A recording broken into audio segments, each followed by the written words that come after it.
Hi, welcome to Continuing Care with Sadie.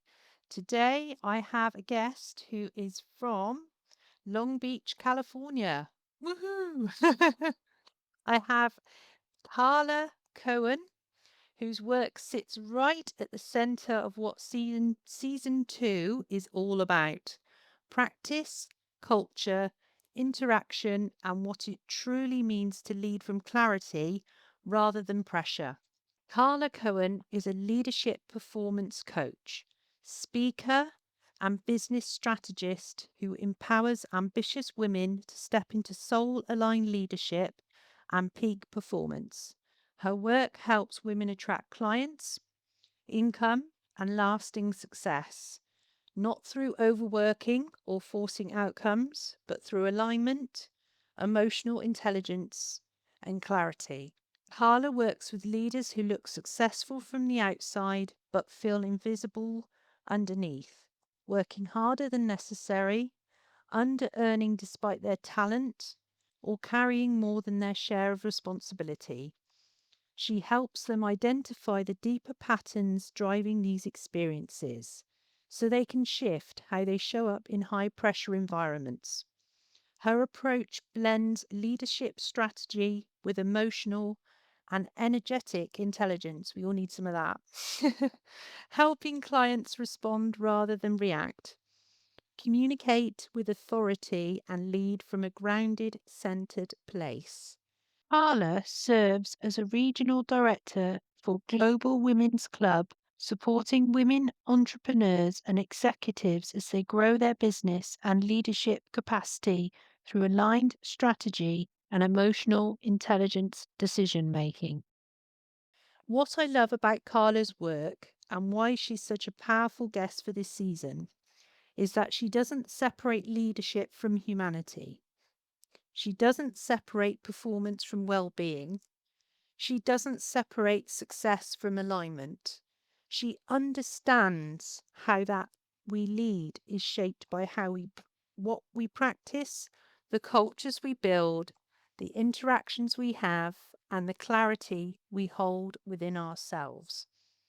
Carla, I'm so glad you're here. Let's begin.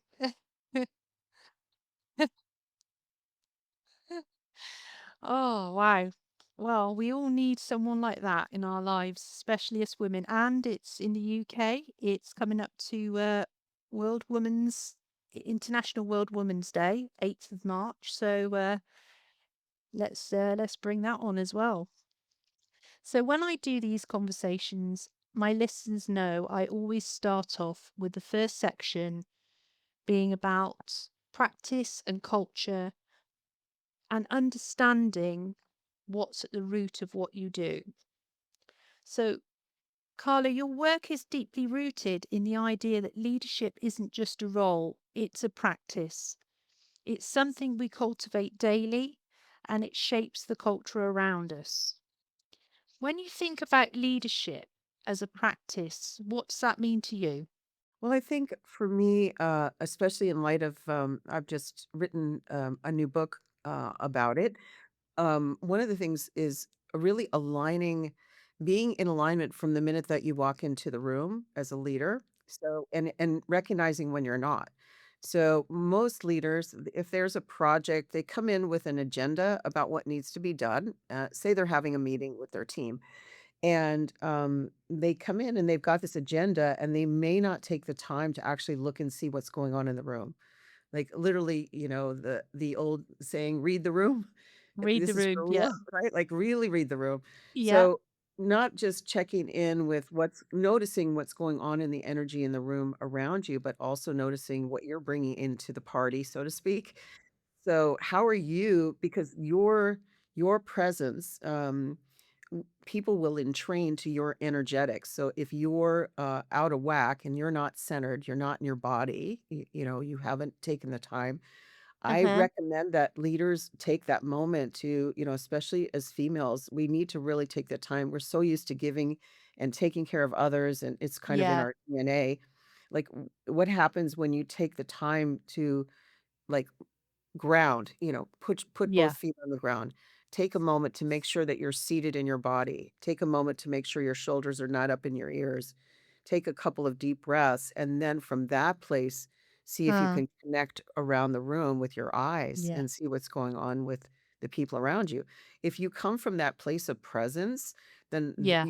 they will start to drop into their bodies and be more present with you as well.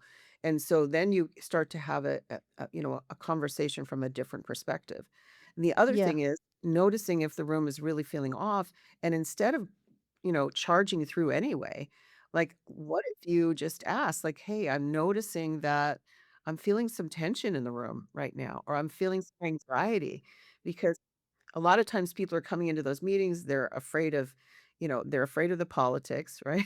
They're afraid of being rejected. They're afraid their question might be stupid. They're afraid of being, Mm. humiliated. They're afraid their idea may not be good enough, or maybe they're thinking, "Hey, I'm not even gonna be seen," right? That's the other piece. Like, will they even recognize me long enough that I can get a word in edgewise? So Yeah. there's all this stuff going on inside of people when they come into the meetings that they bring with them.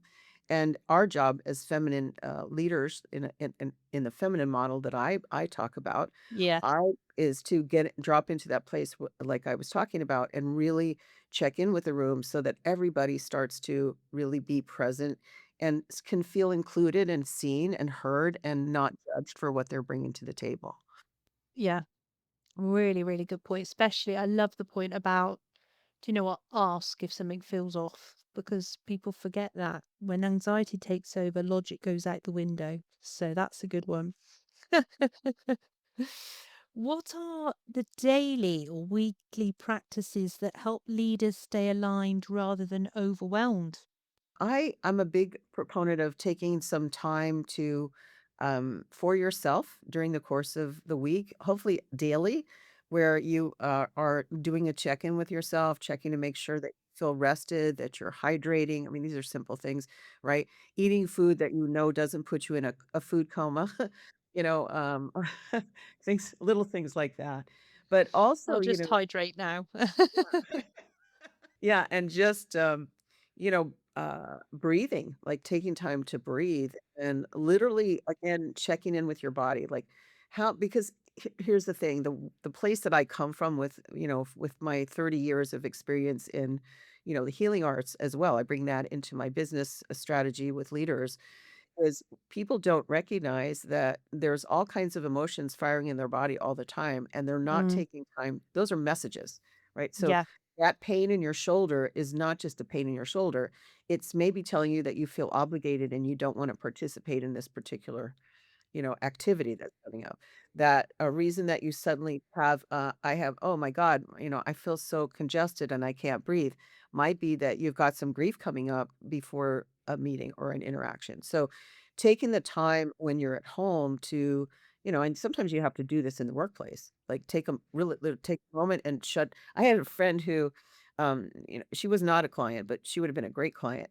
Her contract with, the people that she worked for was that she had 20 minutes of yoga in her contract every day. So, no everybody knew not to disturb her so that she was mm, taking care of herself, and then she I had a love pretty that. relaxed job, and then she would go back to Mm, work. So things like that, having a pet can be very calming to the central nervous system, and there's also, like, I teach my clients exercises to help self-regulate. yeah, So, because when we're feeling off or anxious or in fear or anxiety or whatever it is, that means it's showing you on some level if you're not sleeping well, your digestion's yeah, off, maybe yeah. you're not eliminating the way you should. All of those things tell you that something's off in your central nervous system as well. And so I will walk my clients through exercises to help them re-regulate so that they are not in that coming from that stress place. So, following on from everything you so well said, you work with women who often are carrying a lot professionally and emotionally. So, what cultural patterns do you see showing up again and again? I think that, I mean, it's funny, it doesn't seem to matter whether they're from California or New York or, which is like the East Coast versus the West Coast here in the United States, right?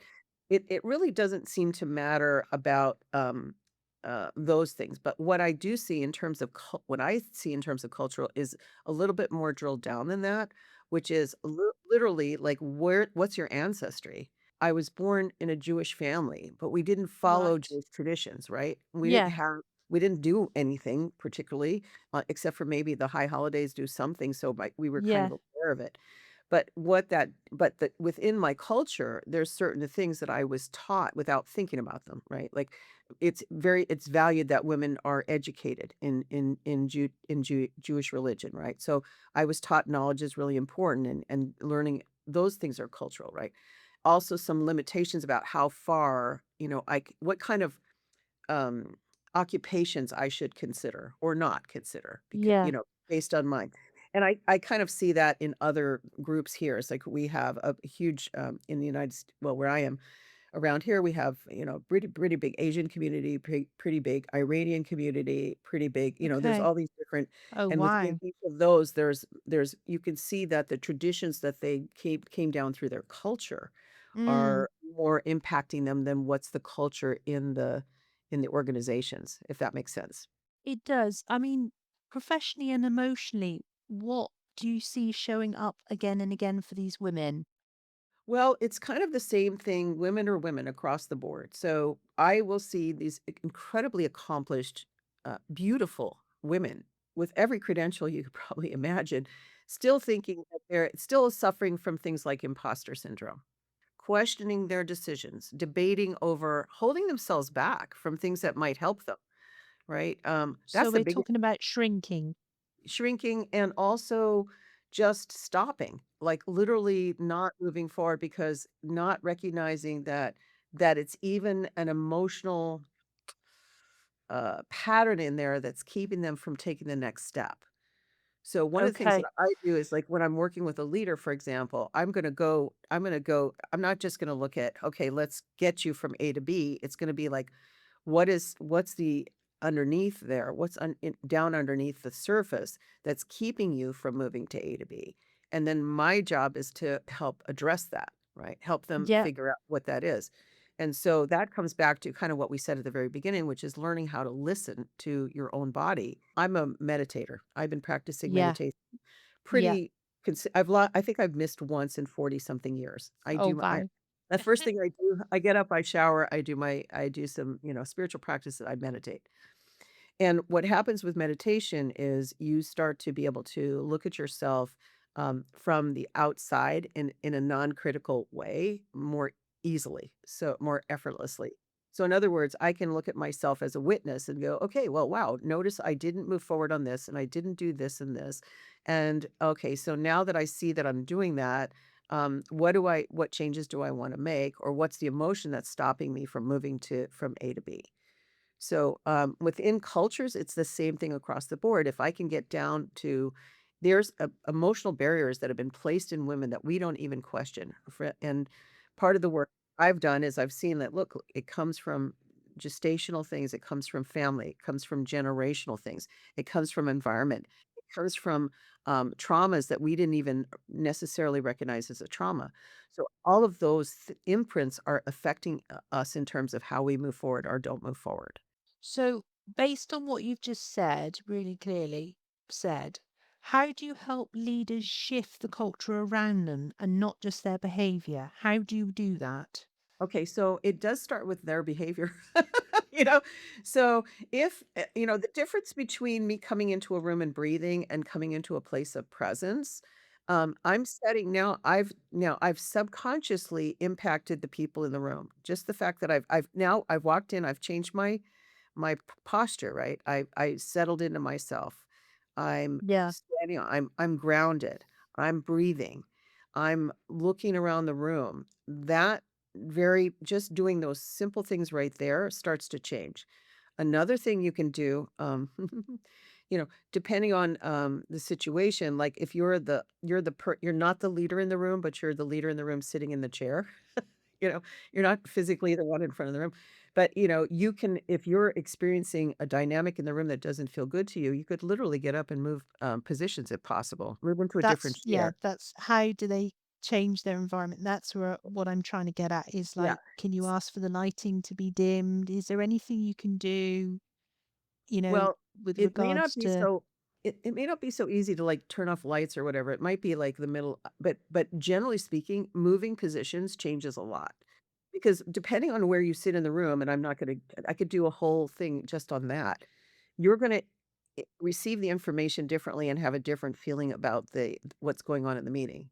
Depending on whether you're in the back of the room, the right side of the room, yeah, the left side of the room, the middle of the yeah, room, you know? So first thing is to look at that. Second thing is what's going on with your body language. Like, how can you shift your because even if you're, the leader's shifting and you're not, you're sitting there with your arms crossed and your legs crossed, that's going to change things too. So you need to like, how can you soften? That's really the question.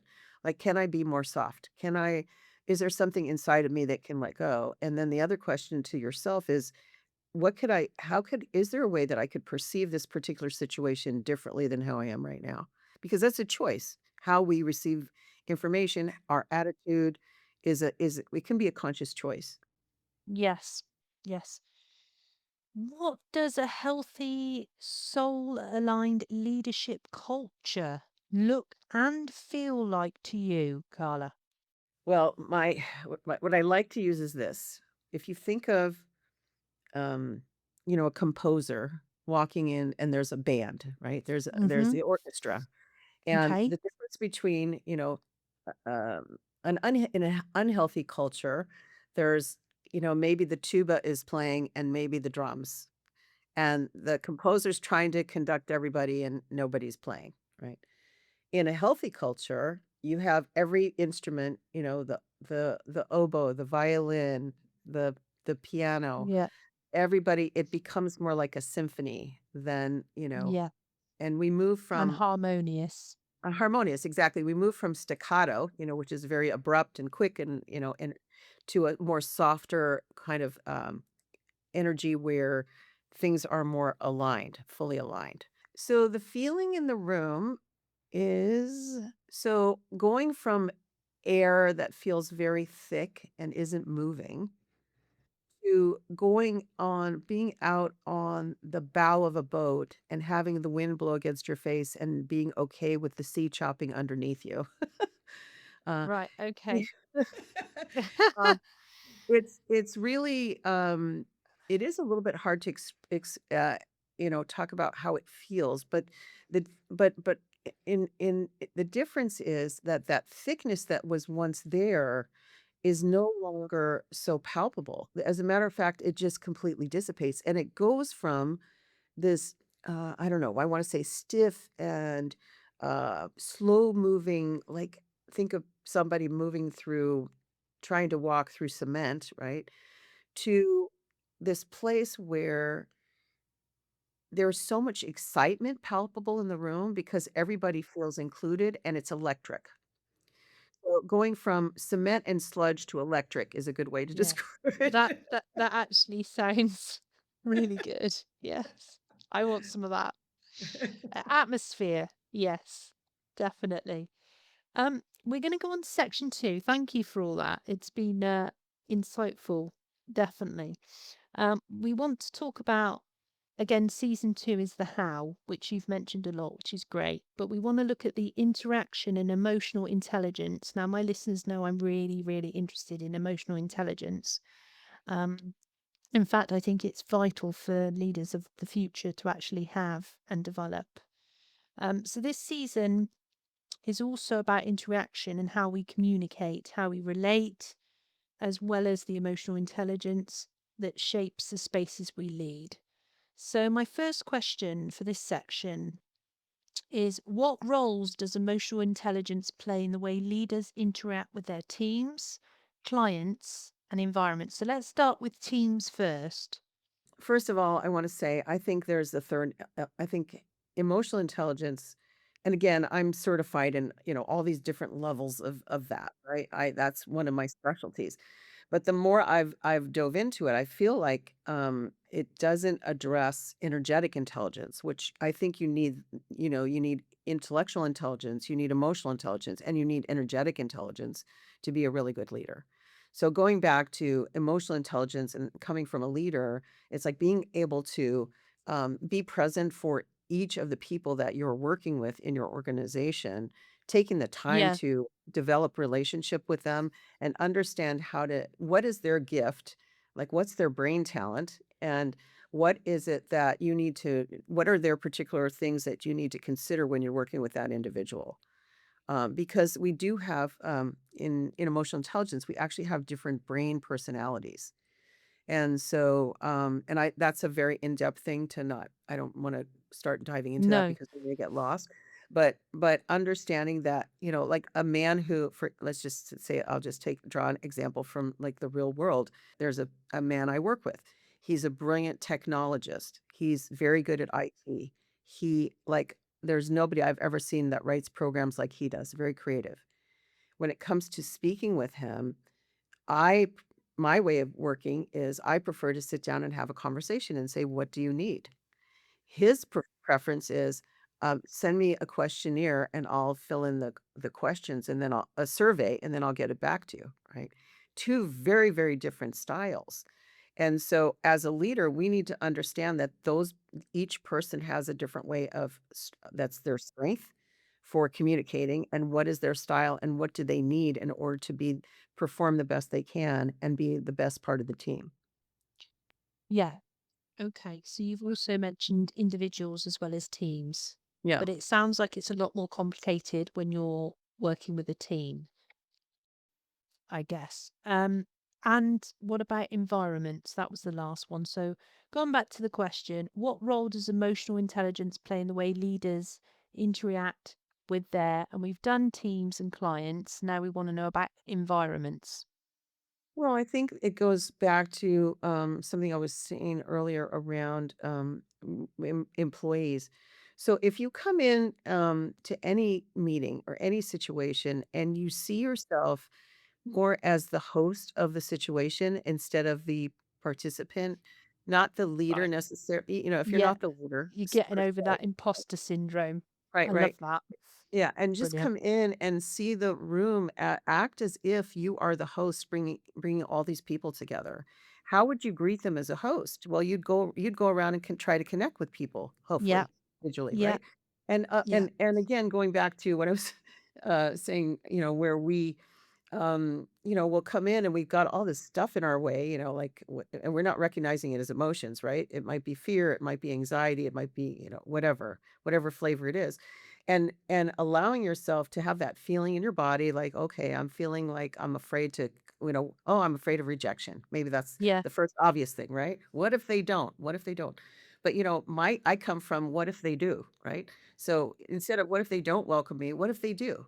What if they aren't what if they are judge and even if there might be 15 people that you connect with, okay, so 2 or 3 of them are, jerks, maybe, that Yeah. you can't there's nothing you But could you're do not about going to it. go and sit next to them, are you? Right, That's the right, thing right. with emotional Yeah. intelligence. You pick up on it quickly Yeah, who to sit. you're Yeah. gonna look at, who feels smiling, who feels welcoming, and Yeah. also again going back to I'm a big proponent of listening to your body. So again, going back to your body, what's your body saying? My body will put me in the right place. You know what I mean? I have to tell you a little funny story about that because I just recently was at an event and I was the last person to get from the event to the lunch following the event, right? And a big long table, like I don't know, maybe 18 or 20 women, okay? Right. Very intimidating, because I Yeah, was I new, bet. didn't know Yeah, anybody. exactly. Uh, Yeah. so I was like, "Huh, where can I sit?" And I saw a couple spots, or one spot left. I think somebody had their purse there. I wasn't sure if it was taken or not. But I saw one spot where I knew for sure nobody was in that spot. And I was like, "Okay, I'm gonna take that one." And I liked that it was on the end because I don't, I like it. I always have this thing about being able to get up and get out, right? Get out if you need to. Yeah. Yeah, boom. So, I'm there with you on that one. speaking of strategies, like what's your strategy when Yeah, you go into that's this it. kind of a Yeah. situation, How do right? you do it? Right? Anyway, I sit down in this one seat and I'm a big believer in, okay, I was put here for a reason, And in my mind, I'm asking, why am I here? Why am I in this particular seat? I literally ask myself that. and the woman across from me didn't seem to be speaking very much, didn't seem very communicative, and, and then suddenly I don't know what happened, we started talking, right? I was like, "Okay, I'm gonna get to know this person." And, anyway, after some we start really connecting, like, and the noise Oh, is rising in the room, we could barely hear each other, but you can see that there's something going on with us yeah. energetically. And at the end of the day, it ended up being a person who she was just I just as I said, I had just published my book. This woman just asked me to be on an author speaker series that they were relaunching at her center that she works at. I got a great connection out of it. She ended up joining my Global Women Club in Orange County. So Brilliant. both of us got it ended up being this talking about the symphony, like, here's where both people got something they were looking for, not necessarily Yeah. consciously in the moment, No.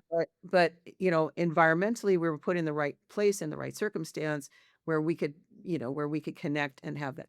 Now, had I could have looked at that table and said, "You know what? I'm definitely gonna take that place in the middle," but my body was going, "No, no, no, no, you're not gonna go sit there, you're gonna be really uncomfortable." You may not have enough you may not feel comfortable with people so close in your space. There's nowhere to go.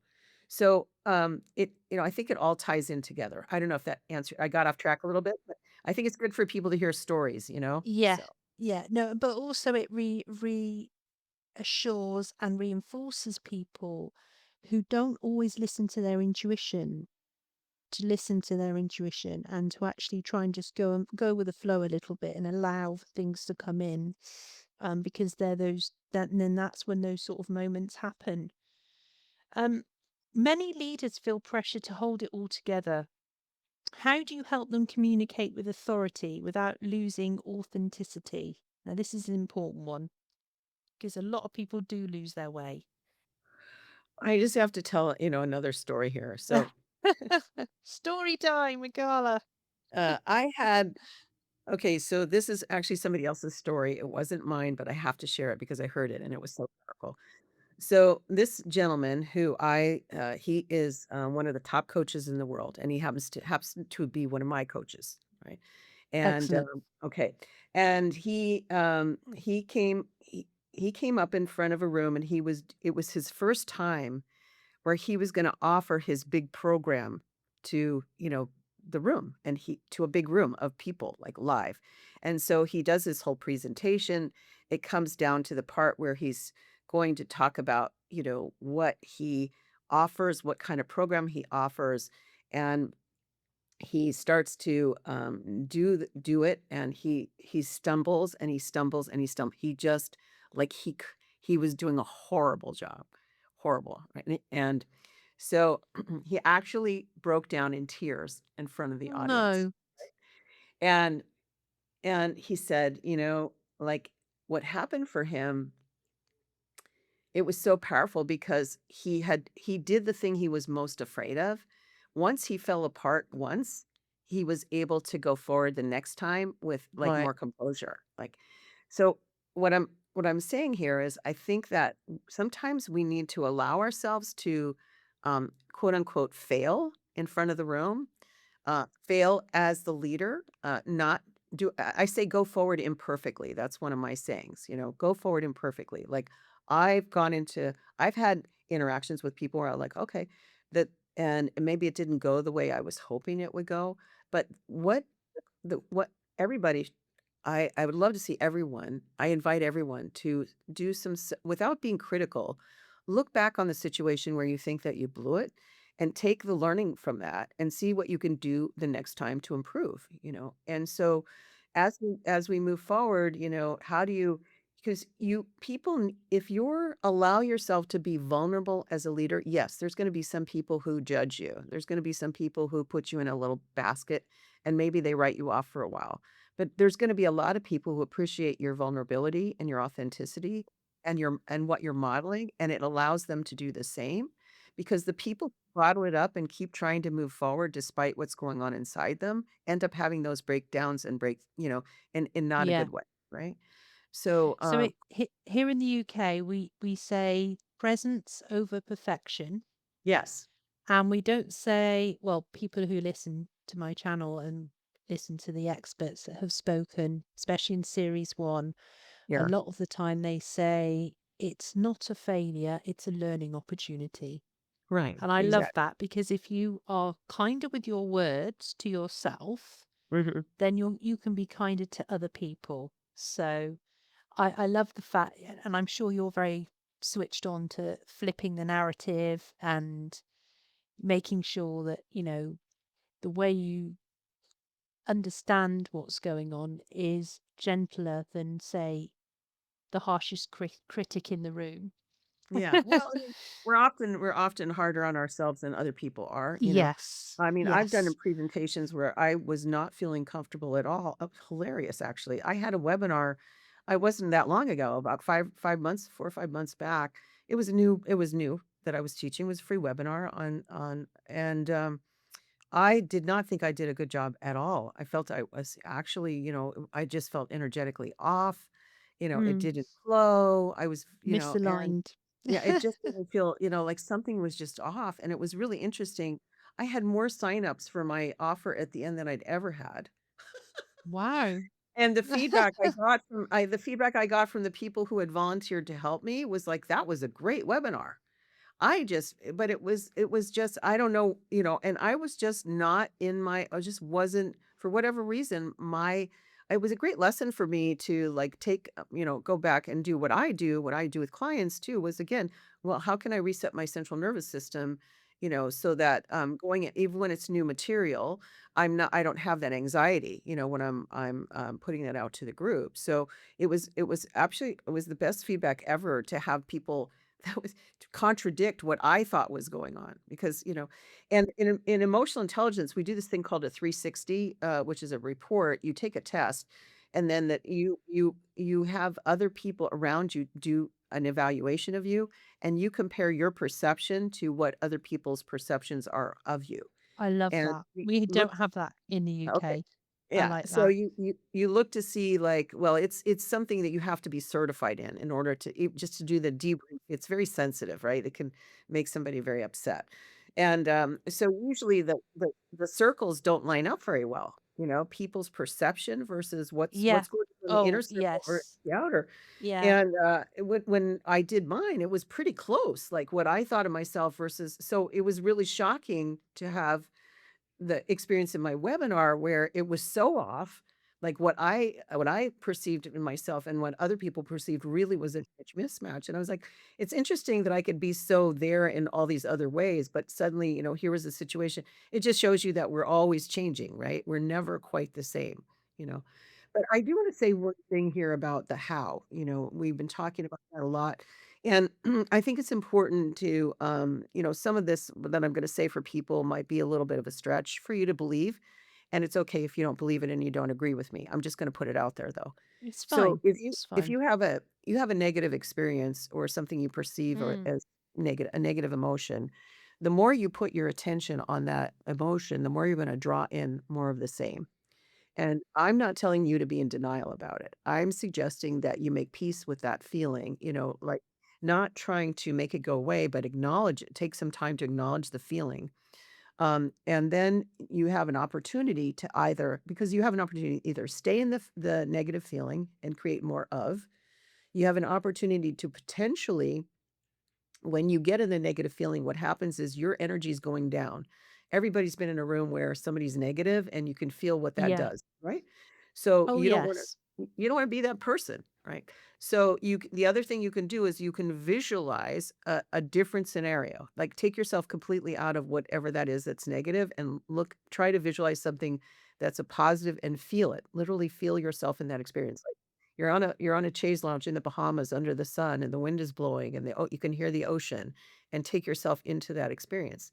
And then the third thing is to, uh, go be there, be with that emotion and choose to allow its time, So a process that I love to do with my clients is I'll literally have them put their finger on the strongest place where they feel the emotion in their body and just to be with it and not just keep following the feeling throughout the different places in the body, not Got trying to you. make it go away, not making Yeah. it wrong, and So and that's how then they connect to it. Yeah, they connect to it, but Got it you. also you've now accepted it, and now you don't it has no charge on you anymore, you know? So, this is a very powerful way to keep yourself in alignment. So this leads us on really nicely actually to section 3, which is all about leading from clarity. So this is the heart of your work now. So this is the juicy bit, guys. Helping leaders shift from strain to clarity. So my first question is, what does leading from clarity mean to you, Carla?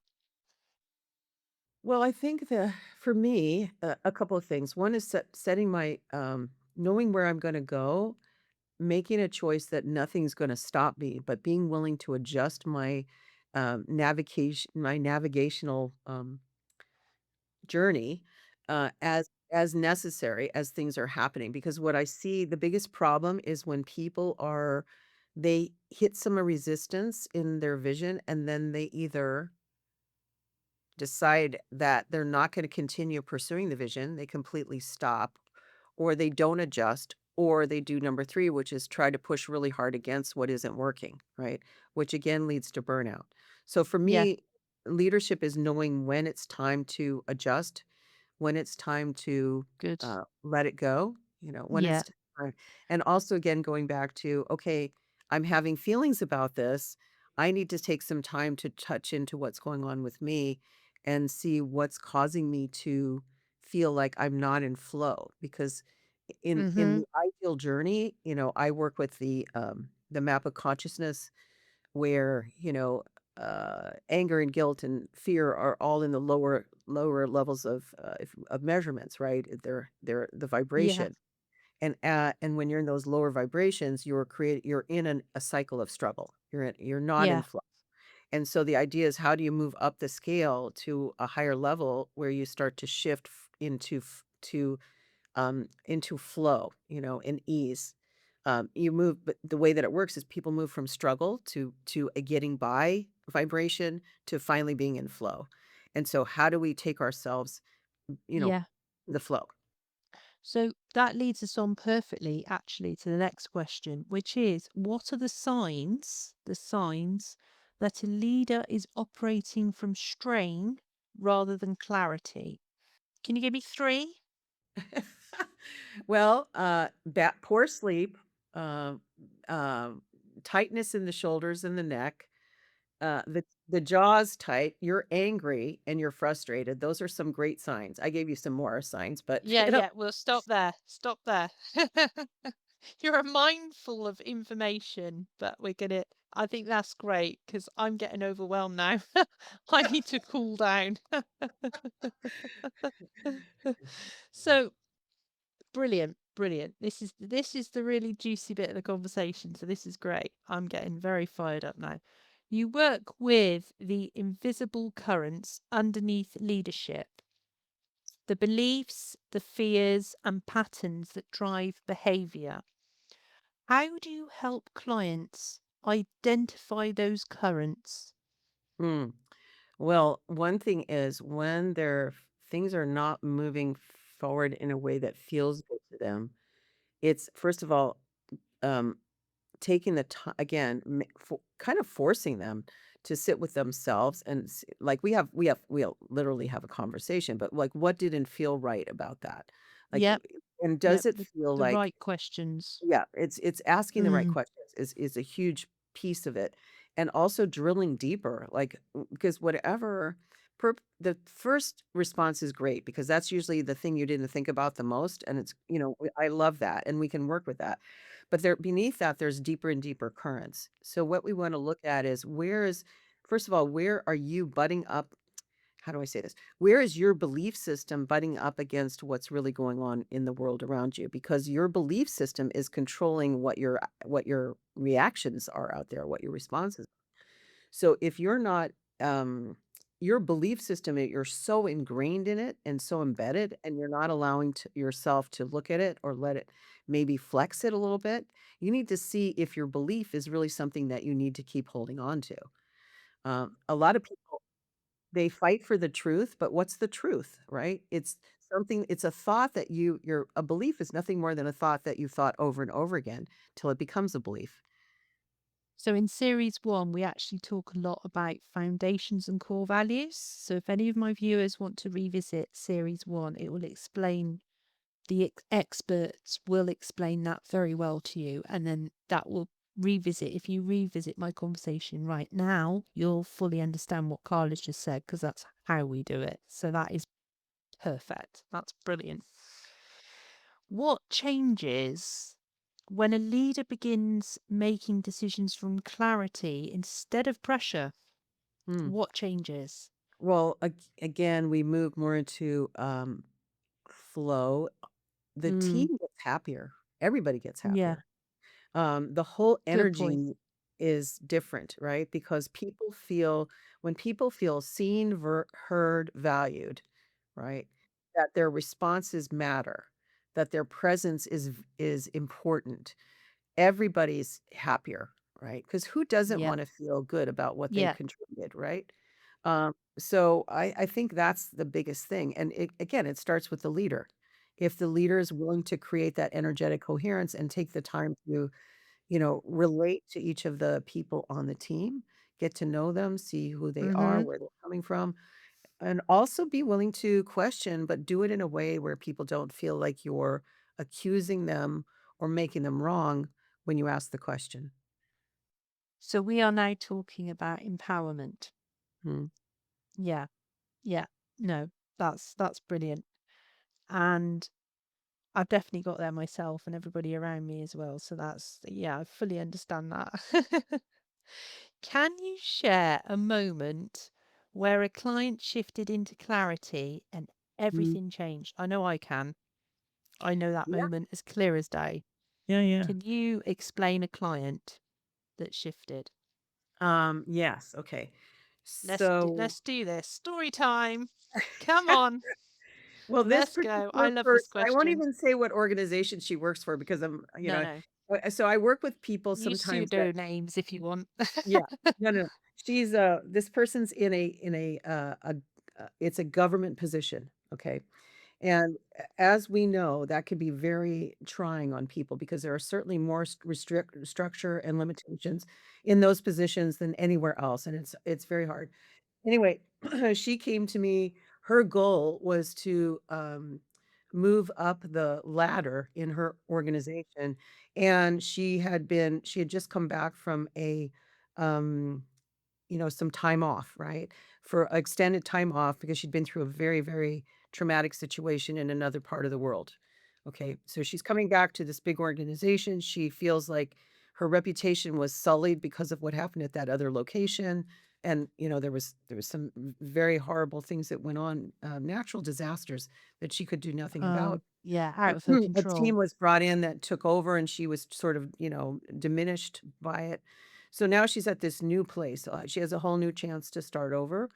And during our first session, we were talking about, how does she turn her relationships around with the people in the organization? And I said, well, first of all, you have to recognize that you might think that the whole organization has this belief about you, but the truth is you only know that only one person there really has this, we know for sure, right?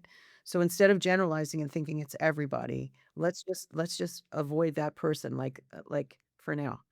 And let's go and my assignment to you is to go around and start to create allies in your organization. Like start to create friendships. Pretend you're the host of the meeting. You know, Yeah, go around and start to connect with yeah. different people in different Find offices. your tribe. Right. And so she started to do that, and I said, "And the next thing I want you to do is I want you to, let's get you into a place where you somehow are able to make a connection with the head of the organization entirely. Let's make that happen. Let's set that intention." So, pretty quickly, she actually within I think it was the first 2 months of our working together, she not only made friends with other people that she and suddenly realized she had all these friends there, like, people that she could relate to, but she, just peeked in on the boss one day to say hello, and he invited her in, and she ended up going to lunch with him. Wow. She's already been promoted, and that was like, I think we were in month 3, 3 or 4 of us working together.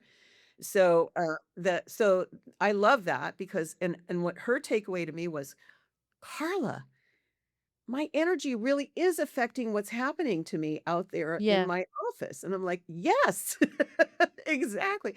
And Yeah. it was just so real for her and so innocent, when the light bulb went off. And it's like I hear people say, "Yeah, I know what you're saying. I understand you. I get it." But a lot of times they think they understand, but until you see what happens with, I mean, she's not the only client this has happened with. You really see it in action. It's so mind-blowing, and it's such a joy for me because Mm. I love seeing them light up because now they're only, and she even said to me, we had a session the other day, yesterday, and she said, I'm just seeing now we've just scratched the surface of what I'm capable of." And I went, "Yes, that's it." Mm. I think what I love about that story is, for me, the key moment is when she realized to stop worrying about what other people thought of her and Yeah. to worry about herself, because that's what everybody else was doing. Yeah, So yeah. I think that was the flick in her head, the switch. It was certainly part Yeah, of, yeah. yeah, no, definitely. Yeah, great work. Love it. Okay, let's go on to section 4. Love that, Carla. Thank you. The future of leadership and women's success. Your work sits at the intersection of leadership, performance, and women's empowerment. This final section, we're going to start looking ahead. So I wanted to know, when you look at the future of leadership, what do you, this is you, Carla, believe needs to change? Well, I think that this is really close to my heart, and as a woman who went through my own experiences of being very competent at something and being passed over for a promotion and having a man put in place instead of me Right. for a Mm-hmm. job, and then another situation in my background where I was the my boss was fired and I was put into his position, and I should have gotten the title and the money to match what he was getting, and I did not, you know. Right. Um, I come from that perspective. First, before I answer this question, I need to say that. So, Okay. I think that as women, part of it is recognizing that, when somebody passes you over, like this is a cultural thing we're talking about. A woman is passed over for a position. A lot of times, it's because it's been so ingrained in our culture for so many centuries that men are. I always say men have the confidence, right? Women have the wisdom and the knowledge, and what women need to do is move into the confidence piece so that we can start to change the shape of leadership and the future of leadership. If you think back on tribal societies, the women stayed home, the men went out and hunted and gathered, right? They went to get Mm-hmm. the Yep. meat or whatever and bring it back, and the woman would cook and tend to whatever. Then now we're moving into we're flipping the paradigm here, where women are now the hunters and the gatherers in many cases.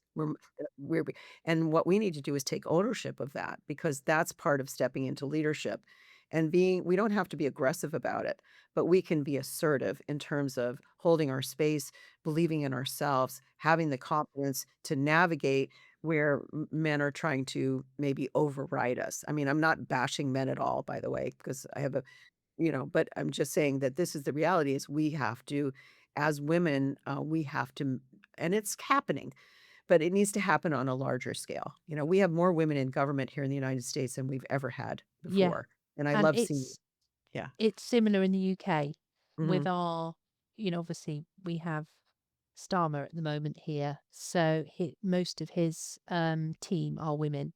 Mhm. But yeah, I think that's a really good point. And we're now talking about feminism and the future of feminism and leadership as well, aren't we, with what you've just said?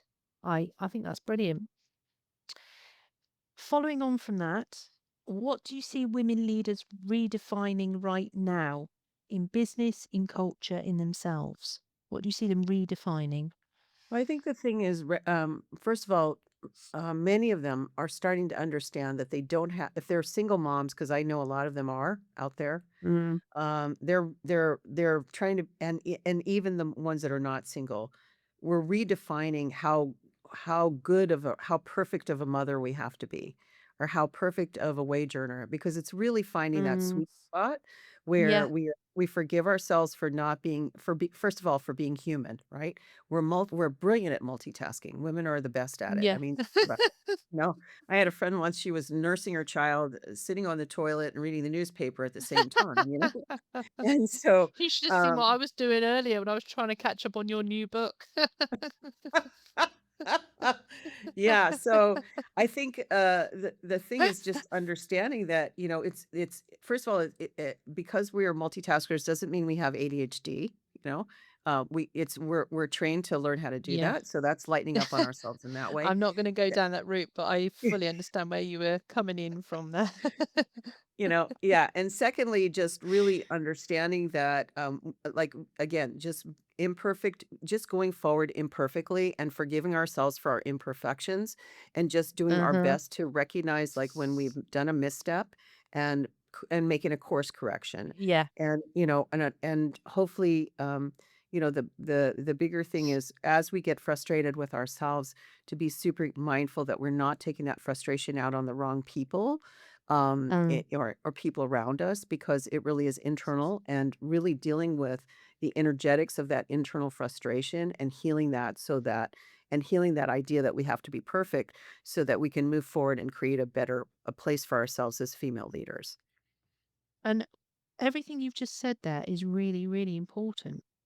Really important. And it's coming from you, the leader of many things we've just been talking about, but leadership and emotional intelligence and basically changing women's lives. Mhm. So I hope everybody's heard what you've just said because that's really, really valuable advice. I just wanted to ask, how do you support women in stepping into success without sacrificing their well-being or alignment? So we're now talking about boundaries, aren't we? Oh, yeah. Okay. Well, super important. Like, one of the things I see over and over again is women who are my leaders that are stressed. A lot of times it's because they are not saying, they're allowing obligation to run their lives instead of commitment. Obligation is doing things I should do, I have to do, uh, Don't want to do it. it's my duty, right? Yeah, On somehow we got that message. I'm responsible. yeah. Moving out of that to a place of commitment. So that means we have to make some hard choices, maybe, about what we're taking off our plates. When Mm-hmm. we talk about boundaries, maybe you're not going to be going to, take care of even though you want to take care of your friend and help your friend with something or whatever it is, or if even sometimes a family member, you have to make some choices about what's really gonna sit well with you in the end. Because if you try to serve too many masters, you're gonna end up hurting yourself in the process. And so, I love super that. important to start to, like, the women that I work with who feel overwhelmed, 90% of that is because they're not saying no enough to the things they Yeah, need to. And you yeah, don't have to make an excuse why it's a no. You just need to be able to say no. yeah. It's yeah, go ahead. I, sorry, I get buzzed. My head just goes, whoa, whoa, whoa, I love it. I totally agree with what you're saying. It's brilliant. I just wanted to add that I've heard what you said so many times, but I just thought, do you know what? Why don't we risk assess ourselves? That's what it is, isn't it? Mm, If you think about your emotions and how you feel, what you like, what you don't like, it's all about if you take that on, what risk is that to me and my well being and how I feel? And I just want to say to some women, just risk assess. Say no if it doesn't feel right.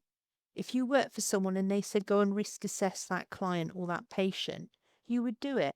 But do mhm, it for yourself so you mhm, can help that person. And that came through really strongly while you were talking. I was thinking, do you know what, Carla? We're so good at giving women, aren't we?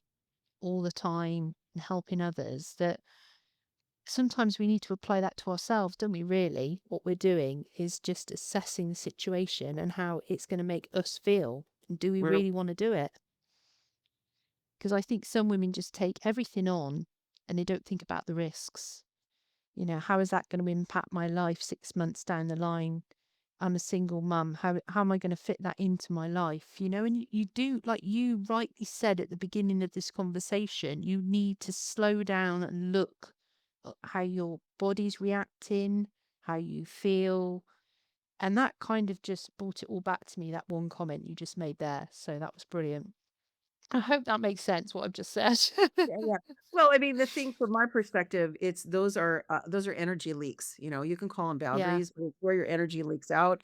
It doesn't serve you in the end. You may not realize it right Yes, away. It might sound cruel and harsh. It can be very hard. I mean, I will just say, it is hard. from my past, I realized, this is a simple thing, but some of you are going to be appalled when you hear this. But you know, years Another ago, story. yeah, exactly. Because stories really teach, right? Better than Yeah. sometimes talking. And I just remember, I decided I was getting stressed out over the holidays, and my husband and I would go overboard. It was not only financially but energetically to try to please Mm. everybody for the Mhm. holidays, and feel like we had Yeah. to get everybody a gift, and we had to do this and we had to do that. And I love doing it. Don't get me wrong, but I recognize, Yeah. like, "God, this is so much time and it's such a stressor and it's not working for me financially." And so Mm. I finally wrote a letter to our families and said, "Look, we're not going to participate in the gift situation anymore for the holidays." And oh my God, what a disruptor for the entire both sides of the fence, his parents and Yeah. my parents. And actually drew a lot of criticism. It was hard, right? It was hard to, Yeah. but in the end, now they've all, after years, they all sort of say, you were right. Like you were right to do this. And now I see It's it. get And now, Yeah. and so it's like sometimes you just have to make the hard call and just say, well, look, you know what? This really, just recognize what isn't working for you, because that time that got sucked out of you for that you allowed to be sucked out of you is keeping you from, it could have kept you from personal care time. It could have kept you from something else that you needed to do for your work that would have helped you. It could have helped you. It maybe something for repair time with your relationships if you're in a marriage, because a lot of marriages go down because people didn't have the time or make the time because they were so busy doing all the stuff they thought they needed to do. So it's really about making choices. Yeah. And also it makes it, once you do that, it makes it sustainable, which is also a key point, isn't it? How long can you keep this up for? Well, not long if I don't cut this out and cut that out. And it allows beautiful things to come in as well, I think. Well, yes, receiving is part of the process because Yeah. as you eliminate things you don't need, and that you're creating room for the universe to send you things that you do. Finally, we've got there. What do you hope women leaders carry forward from your work, Carla? I hope that my desire is to see every woman out there who wants to be successful in her career and in her personal life, to Mhm. be able to really honor what is going on inside of her and be able to have the energetic coherence where the external world and the internal world really match up. And she is making the money that she wants to be, if she wants to be financially independent, that she's making the money she wants to make in order to be there, and that she Mhm. doesn't hold herself back from what she really wants in this world because of any kind of limitation. Brilliant. Carla, that is absolutely brilliant. Brilliant final words. Thank you for bringing your clarity, your wisdom, your very, very grounded presence into this conversation. What you've shared today speaks to the heart of season two, that leadership is not just about strategy, but about practice. It's not just about performance, but about culture. It's not just about what we do, but how we interact, how we feel, and how we show up from the inside out. You've reminded us that clarity is not a luxury, it's a leadership tool. That emotional intelligence is not soft, it's essential. And that women do not need to push harder to succeed. They need to lead from alignment, from truth, and from the wisdom of their inner world. To everyone listening, thank you for joining us for this conversation. I hope it invites you to reflect on your own leadership practice, your own culture, and the clarity you hold within yourself. This has been continuing the conversation with Sadie. Whoa. Until the next time, take care of yourself and each other and keep reflecting, keep growing, and keep caring. Thank you so much, Carla. Thank you for having me.